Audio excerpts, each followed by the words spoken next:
Welcome to News Center Maine at 5 today. I'm Brian Yacono. And I'm Amanda Hill. Want to check in with Ryan Breton for our first look at the forecast. And Ryan, we can really hear the rain coming down now. Yes, from about the Portland area south and west, guys. It's already quite wet. Here's a live look outside on the seacoast from Portsmouth looking over to Kittery. It's only 65 degrees there after they did make it into the mid 70s around midday today before the rain filled in. Still dry around Bangor, but it is cloudy with a temp in the upper 60s right now. There are a few little showers separate from this main area of rain and even a few thunderstorms up through the North Woods and Aroostook County. But it really is this area that's going to be pivoting through mainly coastal and southern Maine overnight tonight. So the rain has now made it into Androscoggin County, the Lakes region. It's coming down all of York County back into southern and central New Hampshire. And there you see these mountain downpours. We've got a few around Kingfield and the Carrabassett Valley extending back toward Rangeley and then another area here north of Greenville. Now this area of rain is going to be steadiest tonight near the coastline, and it kind of pivots up through. So not everybody gets into the heavier steady rain, but there will be some downpours that do make it through the coastline overnight tonight. You can see here by midnight, it's mainly Waterville, Bangor south for the steadiest stuff, while to the north there may be a stray shower, but considerably less rain falls tonight up north.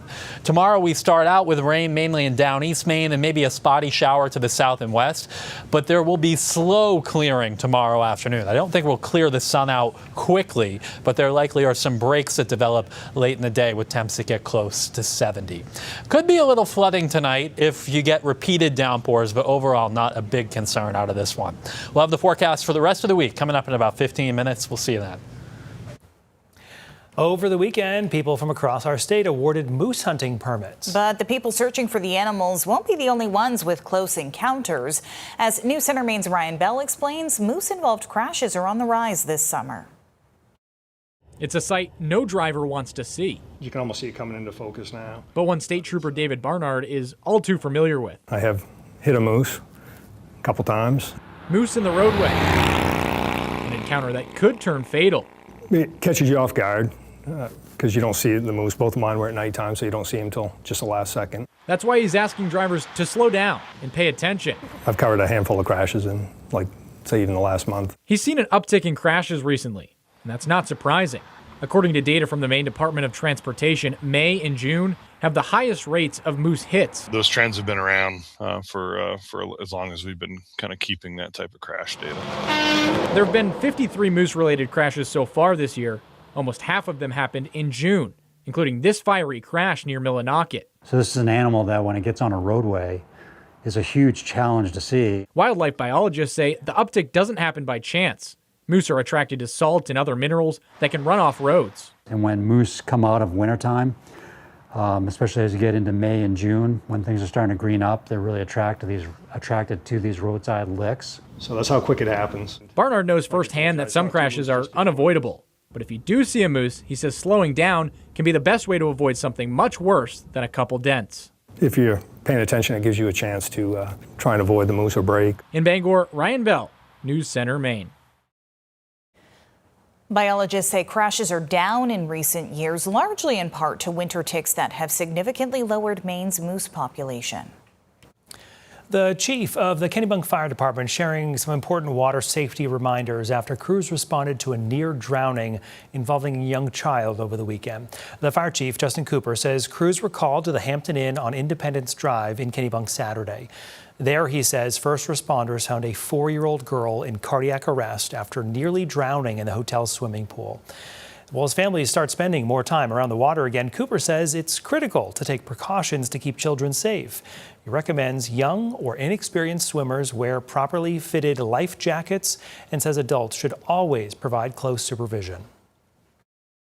If you have a pool either at your business or even at your private residence, we always recommend a barrier like a 4-sided fence with a self-closing and self-locking gate.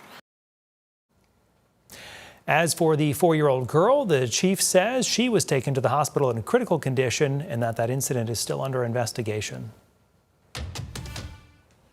There's a new space offering veterinary care for anyone, whether they have the means to pay for it or not. The ARLGP Community Clinic at Baxter is an offshoot of what the Refuge League of Greater Portland does for rescued and surrendered animals. There are 2 full-time veterinarians, 3 vet techs, and an assistant, all working Tuesday through Friday.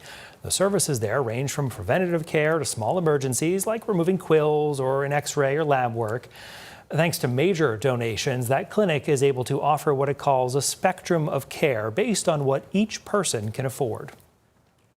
As part of the shelter, we were seeing a lot of animals that were, being surrendered because of medical needs, and so this clinic was created as a means to try to intervene so that we didn't have to have those animals surrendered, that we were able to hopefully help keep them with their people.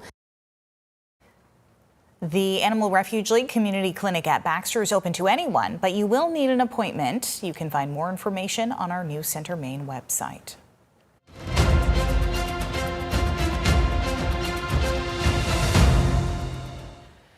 The Maine Democratic Party firing its opening salvo in the governor's race, calling Republican nominee Bobby Charles a MAGA extremist. In a news conference today in Portland, party leaders criticized Charles' views on reproductive rights as extreme anti-choice. The Democrats said Charles' plan to cut the state budget by 1/3 would gut services and lead to property tax hikes, while he would reduce enrollment in Maine Care, government health insurance used by 1 in 4 Mainers. When politicians talk about restrictions, cumbersome requirements, and cutting eligibility, the people who pay the price are working families, seniors, people with disabilities, and rural communities. Health care is not a luxury. Health care is a human right. In response, a member of the Bobby Charles campaign telling us, quote, Mainers are so extreme they want their income tax eliminated, their property taxes cut, and their hospitals not to close, end quote. Now, about 2/3 of the state budget pays for health care services and public education. The budget also sends hundreds of millions of dollars back to communities in revenue sharing and property tax relief. Democratic U.S. Senate nominee Graham Plattner has won the endorsement of a prominent reproductive rights group. Planned Parenthood Action Fund announced today it is backing Plattner as a champion of reproductive freedom. The group had previously backed Governor Janet Mills in the Senate race. Both Planned Parenthood and Plattner pointed to the Supreme Court decision 4 years ago this week that overturned Roe v.